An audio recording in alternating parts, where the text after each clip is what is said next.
All right, welcome back to Open Line. We are on News Channel 5 Plus, talking about short-term rentals, a topic that I've determined we could really go on all night. But let's hit the lines right now. I believe we have Adam on the line. Adam, good evening. What's your question? Yeah, through the last 2 years or so, there's been a lot of debate, obviously, with Metro about illegal operators within Nashville. What I'm watching tonight is I'm hearing about Metro people that were lawfully operating under the interpretation that was presented to them by codes. What's happened to Metro and codes going after these illegal operators, and is there an estimate of how many illegal operators are still out there? Do you want me to take that one? There are 2 people in the Metro Codes Department responsible for enforcing and issuing warrants and finding people who have broken the short-term rental ordinances. And there's a limit of capacity that they can accomplish, and when they get diverted into something else off of the unpermitted properties, they got to come off. It's kind of a trade-off, and they've made a decision somewhere down the line that they need to correct what they view as a mistake, and I categorize as a change in the law. How big of an issue is illegally operating a short-term rental without the proper permit here in Nashville? Well, I read from a very credible news source last week. So there are an estimated, based on host compliance in September of last year, 1,163 permits that are operating that are non-compliant, i.e. presumably without a permit.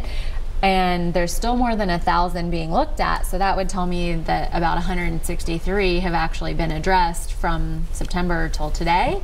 And again, I was on this panel, and I echo what Jamie said. I mean, there's no secret that codes is underworked. They're the first to tell you as well, which I guess is why I'm really having a hard time wrapping my head around this, that we have 1,163 that aren't paying taxes, haven't done their due diligence to do things the right way, whether they did it intentionally or unknowingly, but yet we're going after people who you said are doing it the right way. They thought they were doing it the right way because you gave them a permit, and we're spending time on that when there's 1,163 still operating without a permit. And as Jamie said, there's only so much one person, 2 people can do, which means as they have spent this time focusing on this group of owner-occupied permits, we've got these 1,163 out there that nothing's being done about right now, presuming. And let's compare it. How many short-term rentals are there in Nashville? There are, so permitted, there are just over 5,000, I believe, was the last number I saw.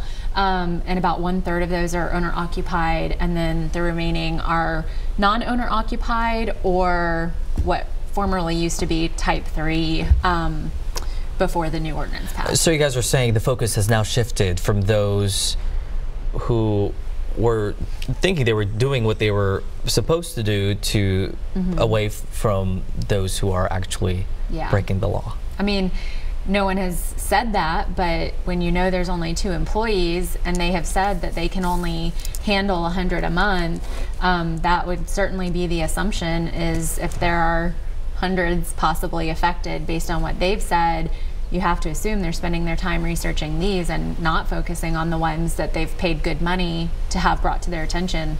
You mentioned, in addition to the 2 employees, they kind of direct, the Codes Department directs how host compliance is going to operate.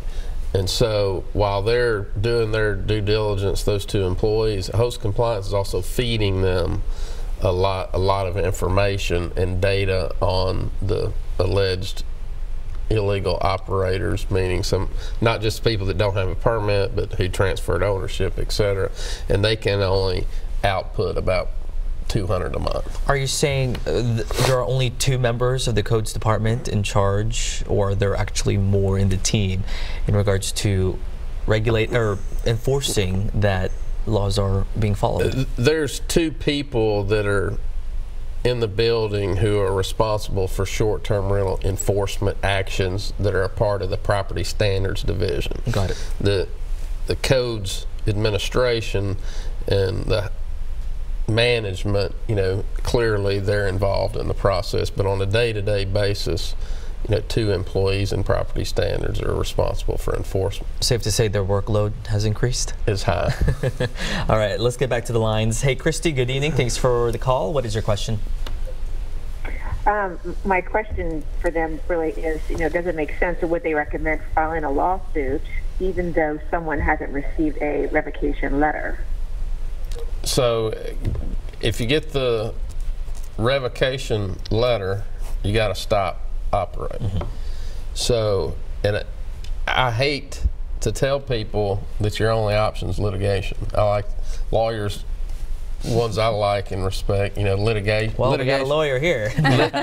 Litigation should be your last resort, but the only way to get ahead of the revocation letter, if it's important to you to continue operating during the pendency of the litigation or the decision-making process, however it plays out, if that's important to you, the only way to do that is file a lawsuit.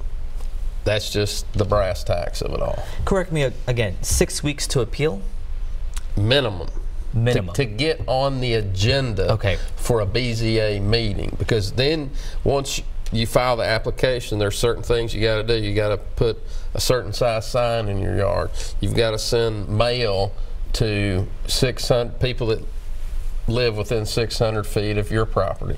And now you're starting, now all of a sudden you've got a legal problem, and now you start bringing in neighbors to opine on your legal problem, or district council members get to come in. If a district council member comes down there and they're bent for leather to get rid of short-term rentals, and they're going to come in, they're going to try to influence that. I recommend staying away from that. And where you get a fair adjudication of your complaint is in Chancery Court. All right, we have another call. Hey, Michelle, what's your question? Hey, Michelle, are you there? Yes, I'm here. Hey, go ahead. What's your question?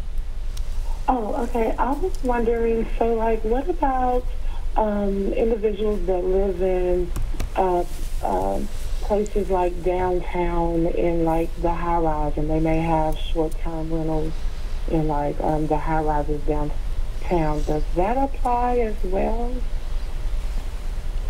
So a lot of high-rises are governed by, first of all, you're in the downtown code. That's a separate zoning code typically than what we're talking about out in the residential area. So secondly, most of them are governed by restrictive covenants. They call them HOAs. You'd have to, first of all, you need to check your HOA, see if they allow it. If they don't allow it, then it doesn't matter what the city's policy position is. That's a private matter among, property owners and the developer and the homeowners association. So that's on a case-by-case basis. There's no blanket exemption there. There are complexes that have transitioned to allowing more short-term rentals. I know there's one specifically I'm thinking of, which is by the Korean Vets Bridge. I'm assuming is that popping up more? Are you talking about Stay Alfred? Yeah. So you're seeing more alternative accommodation. Stay Alfred doesn't necessarily identify as a short-term rental. They're somewhere in between a hotel and a short-term rental, and their model is to go in and take a floor or two and rent those out as short-term, and then they're on a rental agreement with the owner of the building.